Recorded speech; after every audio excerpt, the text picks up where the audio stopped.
Ethan opened his eyes to a sky unlike anything he had ever seen. Two suns hung low, casting golden and violet light over a landscape that shimmered with strange iridescent colors. He groaned as he pushed himself up from the crash site. The human shuttle had burned through the thin atmosphere, breaking apart across the rocky terrain. Sparks and smoke still curled from its torn metal frame, but thankfully Ethan was alive. He tried to stand, feeling the unfamiliar weight of his suit in this low-gravity world. Every movement was slower, heavier yet somehow lighter, as if the planet itself tested his body in new ways. He brushed dirt and alien sand off his clothes, scanning the horizon. Towering crystal formations reflected the suns, and in the distance, a city hummed with faint lights, an unmistakably advanced civilization. But the immediate concern was simple: survival. Ethan had no idea where he was or what dangers lurked nearby. His training in exploration and survival kicked in. He retrieved a small multi-tool from his belt and began assessing the wreckage. A few components were intact, enough perhaps to signal for help, or at least gather energy for a temporary shelter. As he worked, he heard a faint rustling behind him. Instinctively, he froze. Slowly, a figure stepped out from between two crystal pillars. It was unlike anything Ethan had seen before. Tall, lithe, with shimmering skin that caught the sunlight in shifting colors. Her eyes were large, golden, and alert. She watched him with curiosity, not hostility. "Who are you?" Ethan asked cautiously, though he realized she might not understand his words. The alien cocked her head, tilting it in a way that reminded him of a curious bird. Then slowly she pointed to him and spoke a string of sounds that vibrated in the air. They were melodic, almost musical, but he could not comprehend them. He gestured at himself. "Ethan, human!" The alien's expression changed, slightly amused, perhaps confused. She stepped closer but did not attack. Ethan realized her stance was not aggressive. It was careful, curious, almost welcoming. "Okay," he muttered. "I don't know if you can understand me, but I don't want trouble." He raised his hand slowly. "I'm lost. My shuttle crashed." The alien considered him for a long moment. Then she moved away and vanished among the crystal formations. Ethan waited, unsure what to do next. He could not leave yet. The terrain was unfamiliar, and he needed shelter. Hours passed as he patched together a small temporary shelter from the wreckage and debris. He used reflective panels from the shuttle to create shade and a partial wind barrier. While working, he observed the alien from a distance. She watched silently, as if assessing every move he made. Despite her alien appearance, Ethan felt no hostility. A strange sense of connection passed between them, fragile and undefined. At twilight, the alien returned, this time accompanied by another figure, smaller and less confident-looking. Ethan instinctively recognized a bond between them, like a parent and child. The smaller alien watched him with cautious interest, hiding slightly behind the taller figure. Ethan smiled gently. "It's okay. I won't hurt you." The taller alien's eyes softened just a little. Then she did something unexpected. She pointed toward a nearby grove filled with glowing plants and then at him. It seemed like an invitation or perhaps a warning. Ethan understood that she was offering guidance, not confrontation. He packed a few essentials and followed her carefully. Every step was careful, measured. He did not want to alarm them. The grove was unlike any place on Earth. Plants pulsated with light and the air smelled sweet and fresh, carrying a faint hum that resonated deep in his chest. Ethan realized this planet was alive in ways he could not fully comprehend. In the heart of the grove, the alien stopped. She crouched slightly, touching the smaller figure's hand. Ethan noticed her posture, protective, almost tender.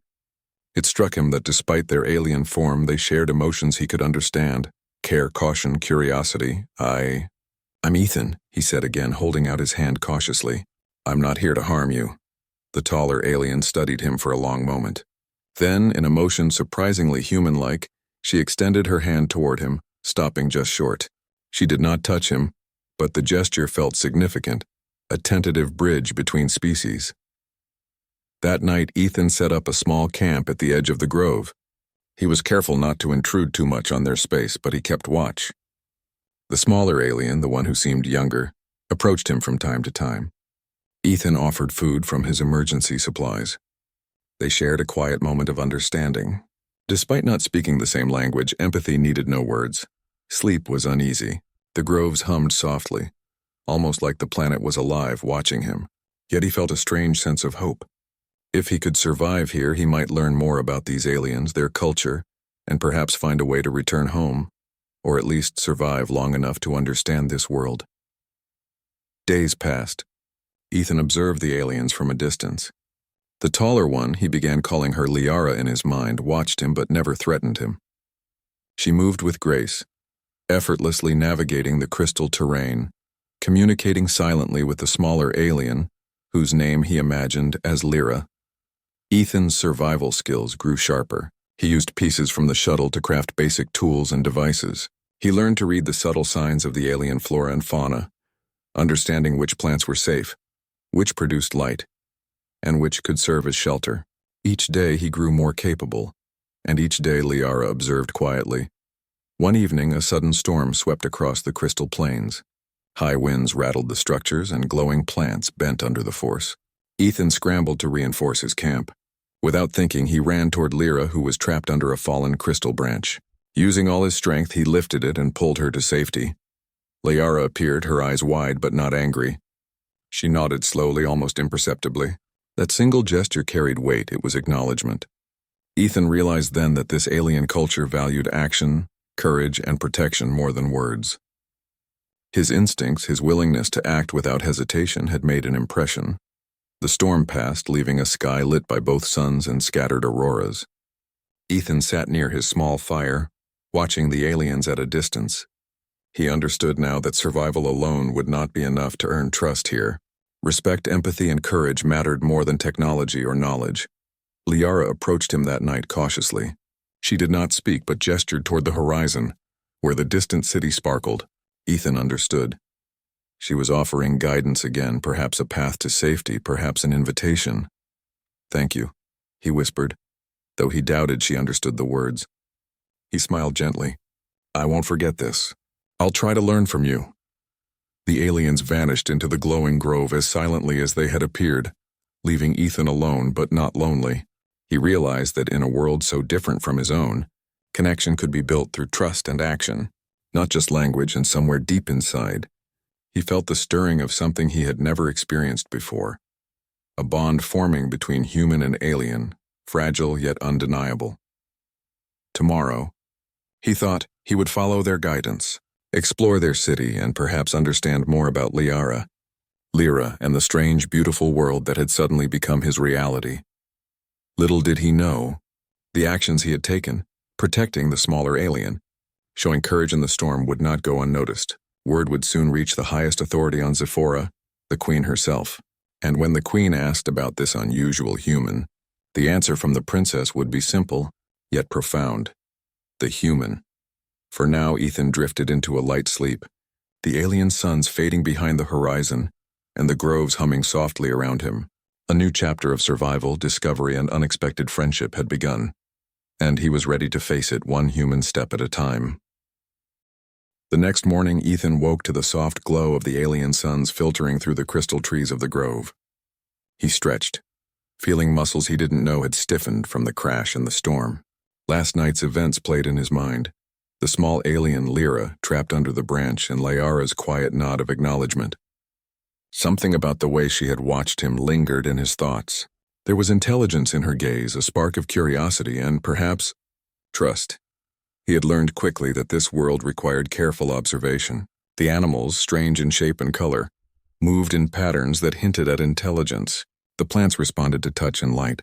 Every element of the grove seemed alive, and Ethan found himself pausing often, trying to read these subtle signals. Lyra appeared first, standing at the edge of the grove. Her presence was quiet, almost blending with the glowing flora, yet commanding in its own way. Ethan felt a thrill of nervous anticipation. He didn't know if this would be a friendly encounter or a warning. "Good morning," Ethan said, trying to keep his tone light. He pointed to himself. "Ethan." Then he pointed to her. "You?" Lyra's head tilted, her eyes flicking to the smaller alien Lyra and back to Ethan. Then, surprisingly, she spoke a series of musical tones. Ethan listened carefully. They were not words he could understand, but the rhythm and inflection suggested intention, communication, not threat. He nodded slowly. "I understand a little. I will follow." He pointed toward the distant city. Liara paused, studying him, then motioned for Lyra to stay behind. With a graceful leap, she led Ethan toward the city. As they moved, Ethan observed the alien world with careful attention.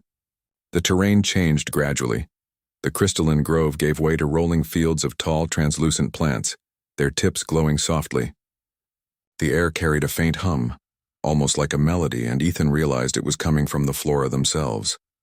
"This planet is alive," he murmured, mostly to himself. "Not just the creatures.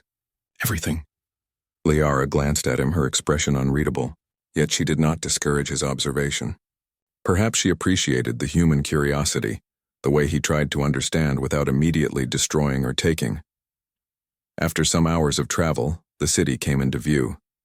It was magnificent. Towers of crystal and metal spiraled upward, reflecting the light of the twin suns in prismatic patterns. Flying vehicles moved gracefully between the towers, leaving faint trails of colored light in their wake. Alien citizens, tall and lithe like Liara, moved with purpose, some pausing to observe the two newcomers. Ethan swallowed hard. He had seen advanced civilizations on Earth in simulations and documentaries, but nothing prepared him for this. Nothing could. The city was alive with activity, yet organized with a harmony that felt almost musical. Liara led him to a quieter sector, away from the main thoroughfares. Here the buildings were smaller, more intimate, adorned with patterns that seemed to shift and shimmer when observed from different angles. Lyra appeared behind a corner, watching cautiously, while Ethan's presence remained calm, non-threatening. "You must be careful," Ethan said quietly, even though he wasn't sure if Liara would understand. "I don't want to cause trouble." Liara tilted her head, then did something astonishing. She mimicked his gestures, pointing to herself and then to him, as if acknowledging his words without needing language. Ethan's heart lifted. This was a moment of understanding, a bridge forming between human and alien. They arrived at a square surrounded by crystalline towers that appeared to pulse with soft light. Liara gestured for Ethan to sit, and he complied, resting on a low ledge. The square was bustling with activity, yet it felt safe, as if the city itself recognized Liara and respected her presence. Ethan noticed something remarkable. Despite the advanced technology, there was an emphasis on observation, patience, and awareness. Citizens communicated in subtle gestures, melodic tones, and flowing motions that conveyed more meaning than words could.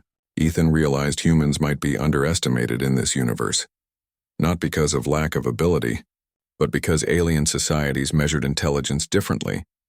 Hours passed as Ethan quietly observed life in the city.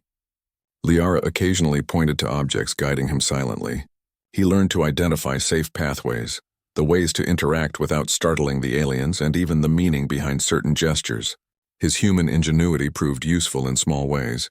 He suggested a minor adjustment to a water collection device that Lyra seemed to struggle with. To his surprise, Liara watched carefully, then nodded slightly in approval. For the first time, Ethan felt the thrill of true partnership, not command or control, but mutual respect. He could contribute ideas, and they were valued. In a civilization that seemed alien in every way, human creativity mattered. That evening, Ethan found himself sitting beside Liara on a ledge overlooking the city.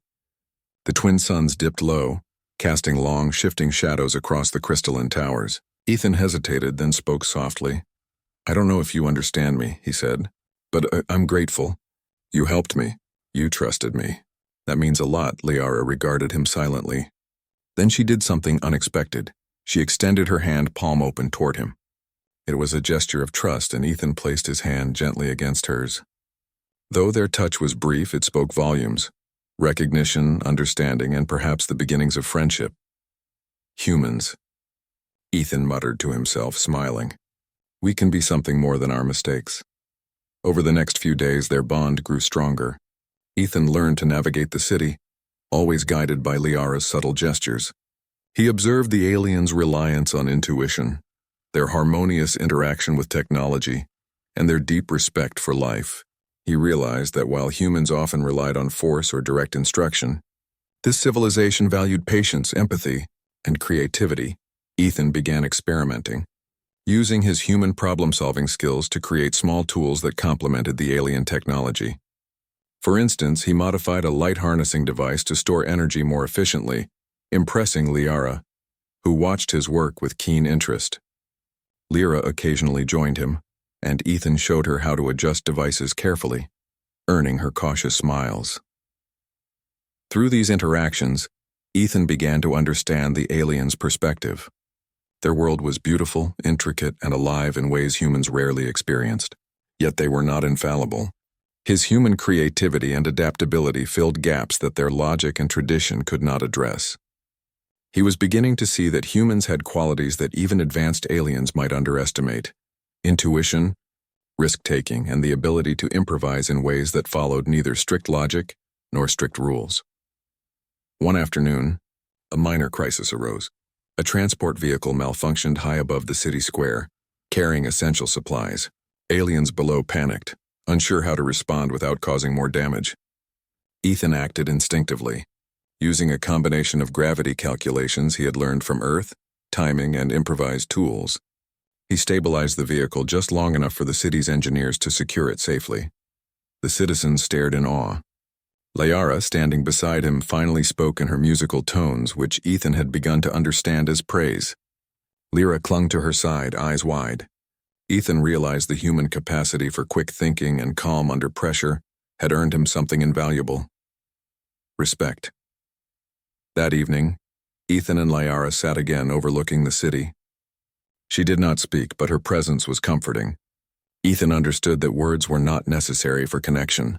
Actions, courage, and thoughtfulness conveyed more meaning here than verbal communication ever could. "I don't know if my world would survive here," Ethan admitted quietly, "but maybe humans have something special, something worth sharing." Liara's gaze lingered on him, and for the first time Ethan felt something deeper than curiosity in her eyes. Trust, perhaps even admiration. The bond they were forming was fragile, but it was real. As night fell, the city lights shimmered like 1,000 stars, and Ethan lay back on the ledge, looking up at the twin moons rising in the violet sky. He felt a sense of purpose he had never known. He was not just surviving, he was learning, contributing, and forming connections that transcended species. Tomorrow, he thought, he would continue exploring the city, learning from Liara, and discovering more ways humans might be valuable here. He had survived the crash, gained the trust of 2 remarkable aliens, and demonstrated human ingenuity.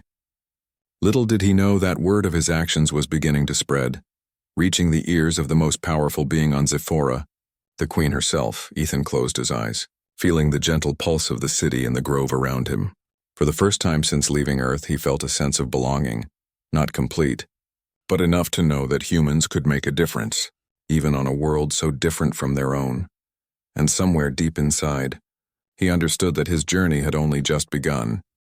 Ethan had grown comfortable navigating the alien city. The towers glimmered under the twin suns, and the streets flowed with light and music. He had learned the basic gestures, the silent communication of Liara's people, and even a few melodic tones that seemed to convey simple words. Yet despite the routine, a feeling of unease crept in. Word of the human's cleverness had spread. Small incidents, his quick thinking during the transport crisis, his inventions that improved minor city devices, had been noticed. The citizens whispered among themselves, cautious admiration in their gestures and tones. For a species that valued logic, patience, and harmony above all, Ethan's actions were unusual. He did not follow the predictable path. He improvised. He took risks. He thought differently. Liara noticed it first. She had watched him for days, observing his methods, his courage, and his curiosity. She had grown fond of the human in a way she could not yet fully understand. His presence challenged the quiet rhythm of their city, yet in that disruption there was value. "Ethan," she called one afternoon, motioning toward a large crystalline tower in the center of the city. Her gestures suggested that he was to follow her. As they approached, Ethan realized this was not a place he had been allowed to enter before. Guards stood at the entrance, their forms elegant and precise. Their eyes flicked toward him briefly, a silent assessment, then turned back to Liara. She inclined her head, signaling that he was permitted to enter. Inside, The hall was vast, polished crystal stretching high above. Light from the twin suns refracted through the walls, filling the space with prismatic colors. Citizens moved silently, respectfully, as if the entire structure were aware of their purpose. At the far end of the hall, seated on a throne of shimmering crystal, was the most imposing figure Ethan had yet seen. Queen Valera. Her presence radiated authority, wisdom, and power. Her gaze fell upon Ethan, sharp and calculating. She leaned forward slightly, her eyes narrowing. "Who is he?" The words were spoken in melodic tones that the attendants translated through gesture. Liara had remained silent, standing beside Ethan, her posture protective yet respectful. Ethan swallowed. He had expected scrutiny, but this was intense. The Queen's presence alone seemed to demand truth, courage, and honesty. "I am Ethan," he said carefully. "A human. I come from another world. I did not mean to intrude. My shuttle crashed here." The Queen's eyes flicked to Liara. The princess simply stood silently, watching the interaction. She made no protest, no explanation, just a steady presence. Ethan realized that Liara trusted him. That trust gave him courage. Queen Valera leaned back slightly, studying him. Her gaze was sharp, as if weighing every thought, every motive. "A human," she said. Her voice carried the weight of generations. "The species we have always considered primitive." Ethan met her eyes steadily. "I do not know what your expectations are," he said. "But humans can adapt. We can learn. We can contribute, and I believe we can respect life, even life very different from our own." The hall was silent. The attendants shifted, and Liara's fingers brushed lightly against Lyra's hand. The Queen's eyes narrowed, considering him. Humans were known to be unpredictable, sometimes reckless, sometimes compassionate. This one was both cautious and bold, respectful yet willing to act independently. A test, Ethan realized. This was not simply curiosity. The Queen wanted to know if he could survive their scrutiny, prove his worth in a way that aligned with their values. "Follow me," the Queen said suddenly. Her tone was commanding, leaving no room for refusal. Liara motioned for Ethan to proceed, her hand brushing his lightly as if to reassure him. He nodded, and they followed the attendants down a series of spiraling walkways. They arrived at a vast chamber filled with machines, glowing panels, and devices that Ethan could barely comprehend. The room hummed with energy as if it were alive. The Queen gestured toward a central device, one that seemed both intricate and dangerous.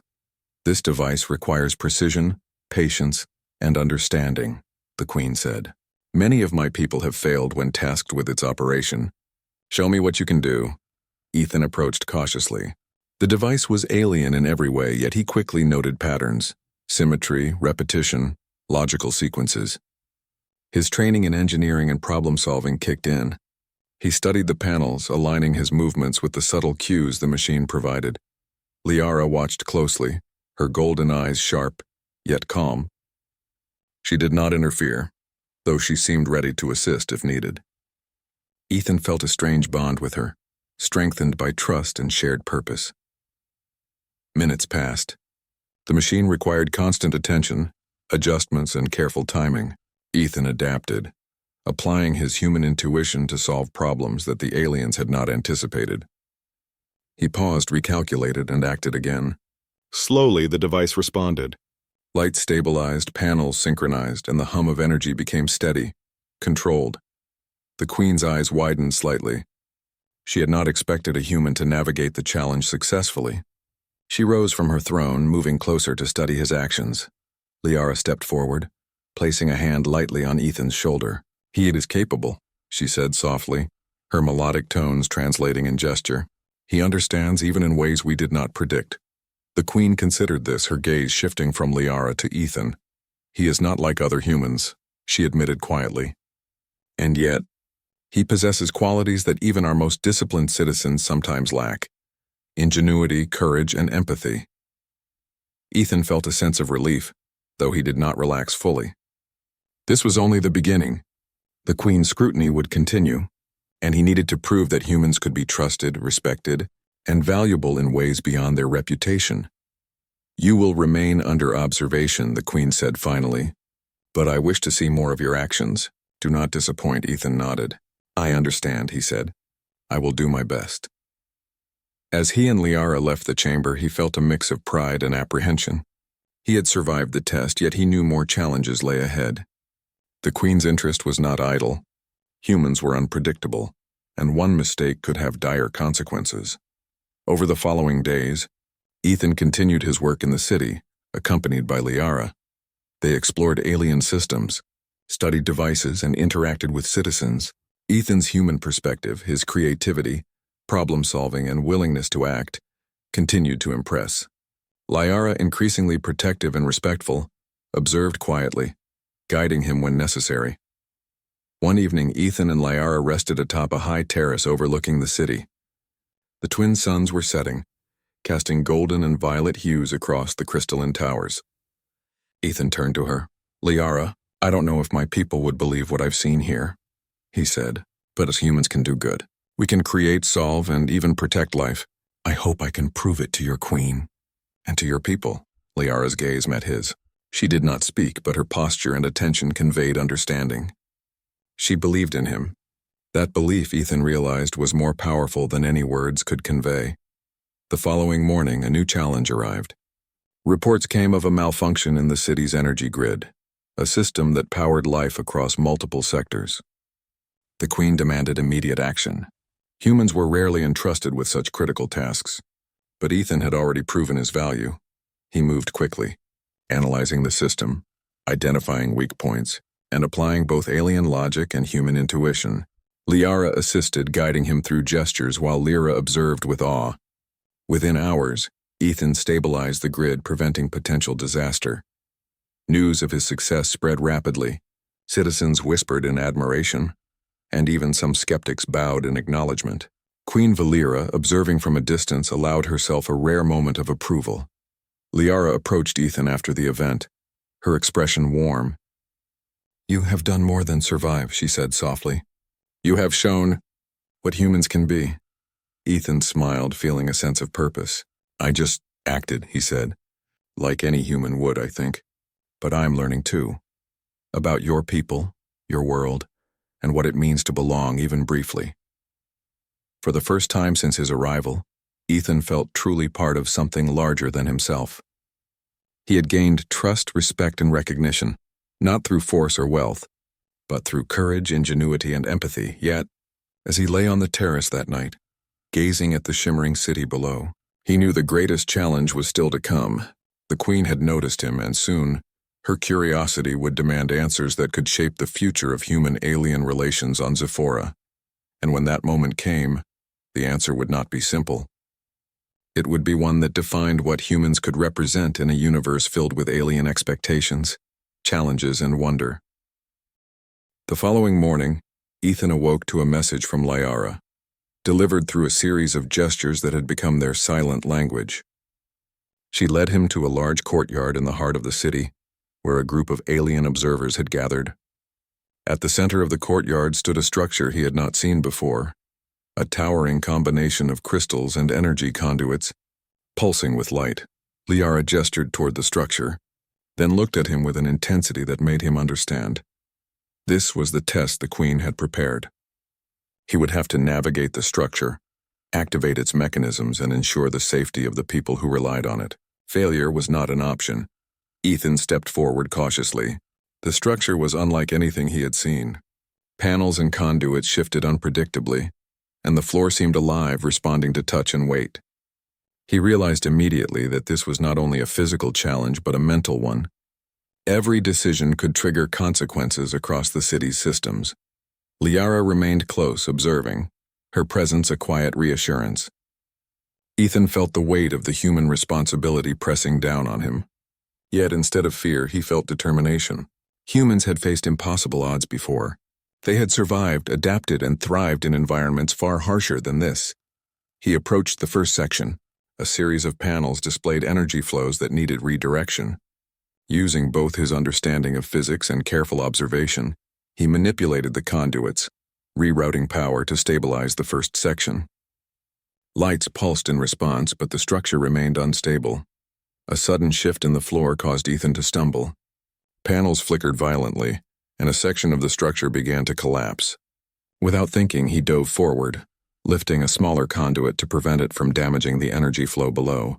Liara gasped, her melodic tone vibrating in concern, but she did not interfere. She trusted him. Minutes stretched into hours. Ethan moved through the structure, applying logic, intuition, and human creativity. When a panel required precise timing beyond his calculations, he relied on instinct.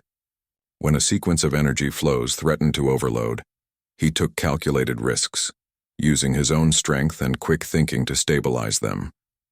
The alien observers watched silently. Some leaned forward in astonishment. Humans were unpredictable, but in this case, unpredictability had brought success rather than failure. Ethan realized that what made humans special was not brute strength or advanced technology. It was the combination of courage, creativity, and empathy.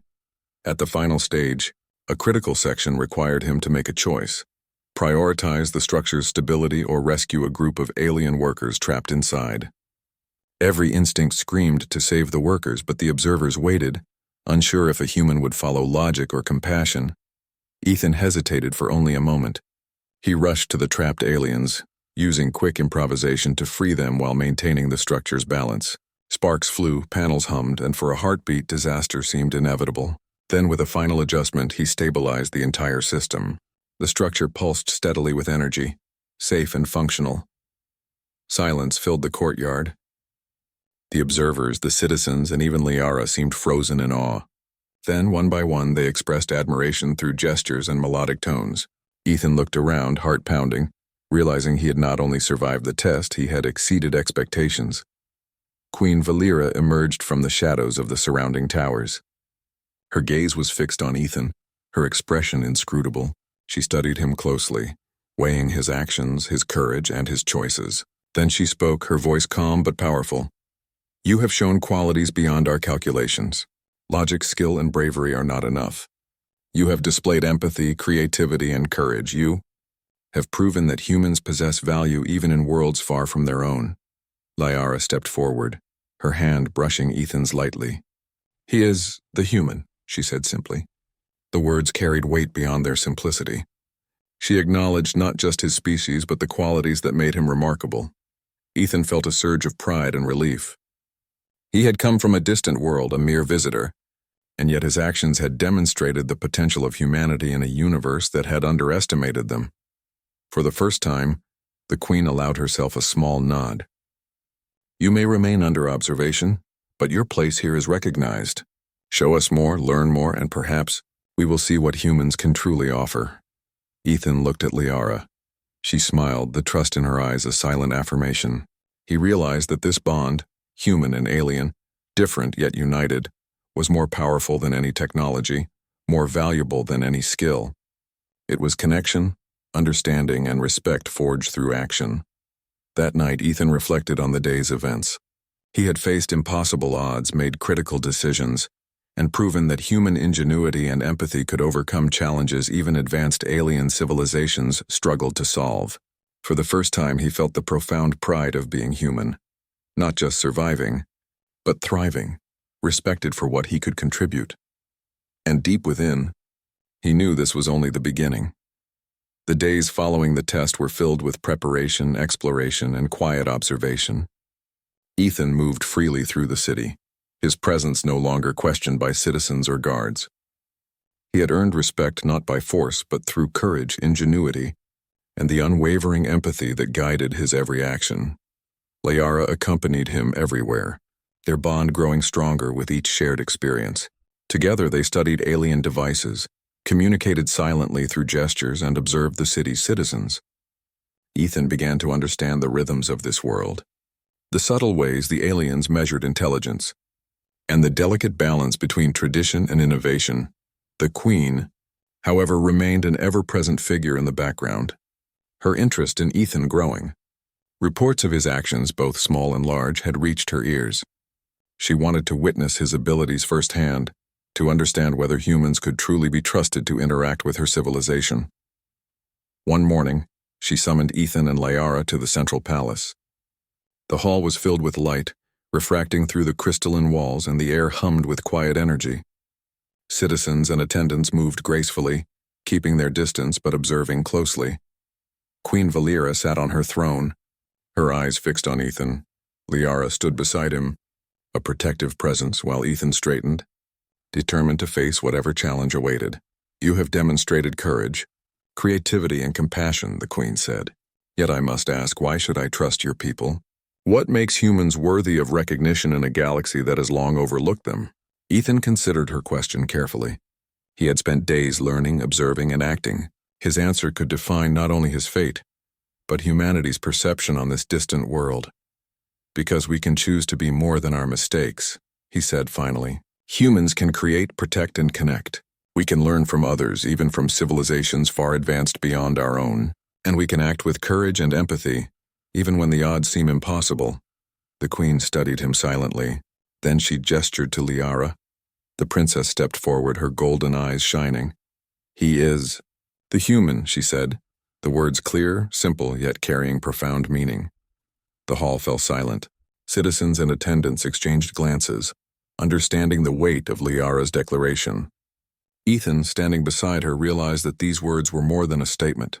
They were recognition, acknowledgement of human worth, and proof that even a single human could leave a lasting impression on an alien world. The Queen's gaze softened slightly. She studied Ethan not as a curiosity, but as a being worthy of respect. "So be it," she said finally. "The human shall remain under our observation, and perhaps through his actions we will learn the value of your people." Ethan felt a sense of accomplishment, yet he remained humble. This recognition was not the end of his journey. It was a beginning. He had proven that humans could contribute, create, and inspire even in worlds far removed from Earth. In the days that followed, Ethan continued to work alongside Liara and the citizens. He shared ideas, applied human ingenuity, and adapted to alien systems in ways no one had anticipated. The Queen observed quietly, her curiosity growing into cautious respect. The bond between Ethan and Liara deepened. They explored, learned, and solved problems together, demonstrating that connection and understanding could transcend species. Their relationship became a symbol of the potential for cooperation and mutual respect in a universe full of diversity. One evening, as the twin suns set and the city glimmered below, Ethan stood beside Liara on a high terrace. "I never imagined a place like this," he said softly. "Or that I could make a difference here," Liara smiled. "You are more than a visitor," she said. "You are a bridge between worlds." Ethan looked out over the city, feeling the hum of life all around him. He had arrived as a stranger, a human lost in an alien world. Now he was recognized not only for his actions but for the qualities that defined his species: courage, creativity, and the ability to connect with others. And in that moment, he understood something profound. Humans were not limited by their origin. Even on distant worlds, they could inspire, protect, and leave a mark. Liara took his hand gently. "Tomorrow," she said, "we will continue to learn, to explore, and to show what humans can be." Ethan squeezed her hand in return. Yes, together, and under the twin suns of Zyphora,